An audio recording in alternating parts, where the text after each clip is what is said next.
नमस्कार, foodie with विनामध्ये तुमच्या सगळ्यांचं खूप खूप स्वागत आहे. आज आपण बघणार आहोत मुळ्याचे पराठे. सहसा मुळ्याचा वास येतो म्हणून खूप लोक मुळा खात नाही, पण जर तुम्ही या प्रकारे पराठा बनवून खाल्ला तर तुम्हाला नक्की आवडेल.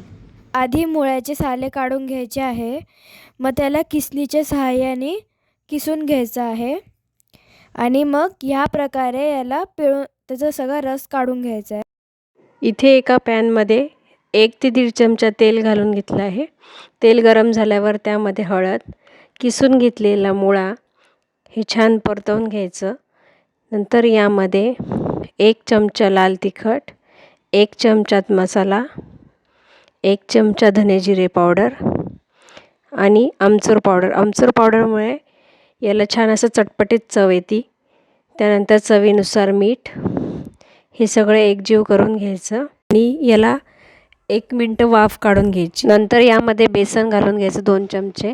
बेसन घातल्यानंतर परत याला छान वाफ काढून घ्यायची आणि 2 मिनिटानंतर याला ताटामध्ये असं थंड करायला ठेवून द्यायचं. नंतर यामध्ये भरपूर अशी खूप कोथिंबीर घालून घ्यायची आणि याचे गोळे बनवून घ्यायचे. साधारणतः 5-6 होतात. यामध्ये रोज पोळीला जशी कणिक तिंबून घेतो तशी इथे कणिक तिंबून घेतलेली आहे आणि त्याचा एक गोळा घ्यायचा कणकेचा आणि त्यामध्ये पुरण जसं भरतो तसं हे सारण भरायचं आणि पराठा लाटून घ्यायचा. दोन्हीकडून पीठ लावायचं म्हणजे मग चिटकणार नाही.